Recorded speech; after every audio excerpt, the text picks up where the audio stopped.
सास बनी डायन। यह कहानी है सुमन की, जो सेठ गोविंद के घर की लक्ष्मी थी। सुमन के 3 भाई थे, जो गांव के साहूकार थे। तीनों के तीनों हट्टे कट्टे और तंदुरुस्त थे, और सुमन अपने तीनों भाइयों की जान थी। जब सुमन 18 वर्ष की हुई तो सेठ जी ने सुमन के विवाह के लिए घर में पंडित जी को बुलाया। पंडित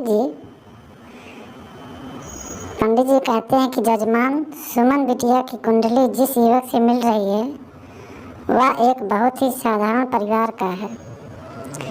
सेठ कहते हैं, अरे उससे क्या फर्क पड़ता है, हम तो अपनी बेटी को अपने घर पर ही रखने वाले हैं, हमें तो घर जमाई चाहिए। पंडित जी कहते हैं, लेकिन जजमान, मुझे नहीं लगता ऐसा कुछ संभव है, वह युवक घर जमाई नहीं बनेगा।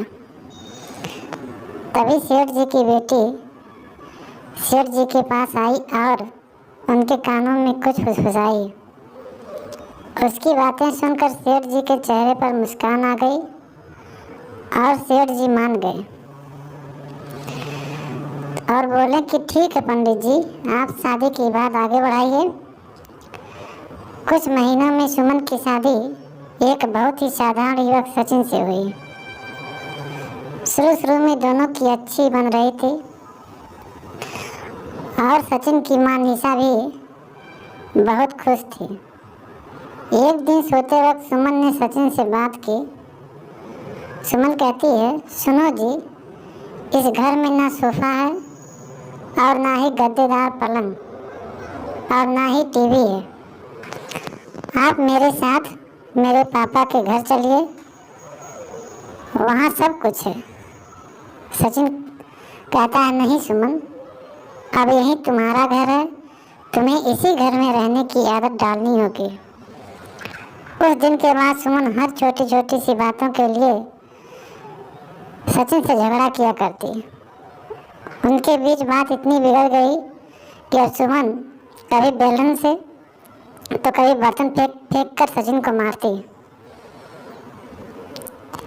निशा, जो सचिन की माँ है, कहती है कि सचिन बेटा, ये क्या है, तुम दोनों ऐसे लड़ रहे हो। तो सचिन कहता है, माँ ये रट लगाए बैठी है कि मैं इसके साथ इसके बाप के घर में जाकर रहूं, घर जमाई बनकर। भला मैं ये कैसे कर सकता हूँ, और इसलिए हमारी रोज लड़ाई होती है। उनकी माँ कहती है, यह काम कर उसे अच्छे से समझा कि अब यही उसका घर है। अगले दिन फिर से सुमन सचिन को अपने घर चलने के लिए जोर डालने लगी। सुमन कहती है, उसकी पत्नी कहती, आप मेरे साथ मेरे घर चलिए, आपको यहाँ गरीबों की तरह जीने की कोई ज़रूरत नहीं है, मेरे पापा के पास सब कुछ है।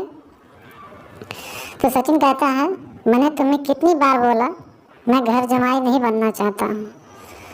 तो सुमन कहती है कि अगर आप खुद से मेरे साथ नहीं चलेंगे तो मैं मेरे भाइयों से बोलकर आपको ज़बरदस्ती यहाँ से उठवा लूँगी। बहू की ये बात सुनकर निशा को अपने बेटे की चिंता सताने लगी। उसकी माँ जो है, उसके तीनों भाई तो इतने शक्तिशाली हैं, मेरे बेटे का क्या हाल होगा, ये मैंने क्या कर दिया, इससे अच्छा तो किसी गरीब की बेटी से शादी करवा दी होती, कम से कम कोई आफत तो नहीं आती। अब सिर्फ बाबा जी ही मेरी मदद कर सकते हैं। उसकी माँ बहुत दूर एक बाबा जी के पास गई और उन्हें अपनी पूरी दुख भरी दास्तान बताई। उसकी माँ कहती है बाबा से, अब आप ही बताइए बाबा जी, मैं अपने बेटे को बचाने के लिए क्या कर सकती हूँ। बाबा कहता है, एक ताकतवर इंसान ऐसे ही होते हैं, हमेशा निर्बल को दबाना चाहते हैं। अब सिर्फ गुफा में रहने वाली डायन ही तुम्हारी मदद कर सकती है, सिर्फ वही तुम्हारे ताकतवर बना सकती है, जिससे तुम अपने बेटे को बचा सकती हो। उसकी माँ, बाबा जी मुझे ये डायन कहाँ मिलेगी? बाबा जी कहते हैं वे उत्तरी दिशा में मिलेगी, लेकिन उससे मिलने से तुम्हारे प्राण भी संकट में आ सकते हैं। तो उसकी माँ कहती है अपने बेटे की जान बचाने के लिए मैं कुछ भी कर सकती हूँ बाबा जी। उसकी माँ उत्तरी दिशा में निकल पड़ी और गुफा तक पहुँचते पहुँचते उसे रात हो गई। उसकी माँ कहती है कोई है यहाँ? तो डायन कहती है क्या क्या आज एक इंसान खुद यहाँ चलकर आया है, वो भी मेरा खाना बनने? उसकी माँ फिर कहती है मैं आपसे मिलने आई हूँ। तो डायन कहती है मिलने मुझसे, वो भी खुद चलकर? बताओ क्या बात है? उसकी माँ कहती है कि डायन को अपनी शुरू से कहानी सुनाई और फिर डायन बोली उपाय तो है लेकिन बहुत कठिन है। फिर उसकी माँ कहती है कि मैं अपने बेटे को बचाने के लिए कुछ भी कर लूँगी।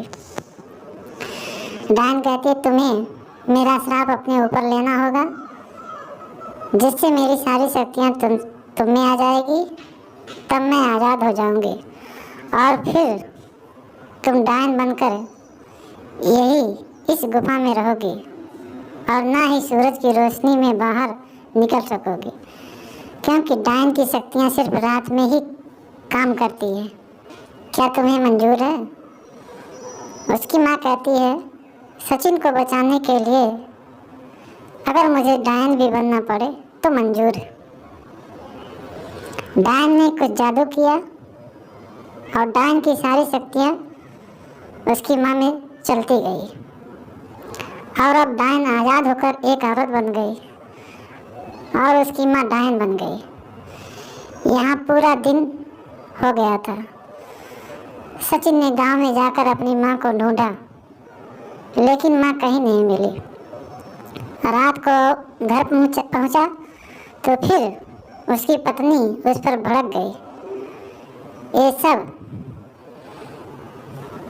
निशा अपनी शक्तियों से देख रही थी, यानी उसकी माँ ये सब देख रही थी। फिर उसकी माँ डायन के रूप में वहाँ पहुँच गई। डायन को रूप में देखकर उसके पैरों से मानो जमीन खिसक गई। उसकी माँ जोर जोर से हंसने लगी। अब जैसे जैसे रात को सुमन सो गई और सुबह होते ही सुमन कहती है अभी अपने भाइयों को बताती हूँ कि आपने मुझे बेलन से मारा है। फिर उसकी माँ कहती है अपने पाँव दरवाजे से बाहर निकाल ही रही थी कि उसकी माँ ने अपने हाथ लंबे करके सुमन के पाँव पकड़ लिए। फिर उसकी माँ अब तुम इस घर के बाहर बिल्कुल भी नहीं जाओगे। एक बार फिर से सुमन बेहोश हो गई। अब जैसे भी सुमन कुछ बेतुका करने जाती तो उसकी माँ बीच में आकर अपने बेटे को बचा लेती और सुमन घर में दुबक कर घर के कोने में बैठी रहती। सचिन दिन रात अपनी माँ को याद करके रोता। सचिन कहता है तू कहाँ है माँ, तू कहाँ चली गई मुझे छोड़कर? उसकी माँ जो डायन के रूप में थी कहती है बेटा सचिन मैं यही हूँ तेरे पास, लेकिन इस डायन के रूप में। ये सब सुनकर सचिन बहुत डर जाता है। फिर उसकी माँ कहती है कि डर मत बेटा, मुझसे तेरा दुख देखा नहीं जा रहा था, इसीलिए मुझे ये सब करना पड़ा। ये सब पीछे खड़ी सुमन सुन रही थी। तभी माँ ने उसे देख लिया और अपनी शक्तियों से दीवार पर लटका दिया और सुमन से बोली जा रही हूँ, लेकिन एक बात समझ ले, मेरे बेटे को परेशान करने की भी तूने या तेरे घर वाले ने सोची तो मैं यहाँ फिर से आ जाऊँगी। फिर सुमन कहती है जी जी जी जी माँ, अब मैं इन्हें कभी नहीं परेशान करूँगी, ये जैसा बोलेंगे मैं वैसा ही करूँगी। तभी तो कहते हैं माँ से बढ़कर इस दुनिया में कुछ नहीं। माँ एक वरदान है जो अपने बच्चों के लिए कुछ भी कर सकती है। दोस्तों हमें उम्मीद है ये कहानी आपको पसंद आई होगी। ऐसी ही और भी कहानियाँ आप तक लाते रहेंगे। आप जो सब्सक्राइब करिए, कमेंट बॉक्स में अपनी राय दीजिएगा। धन्यवाद।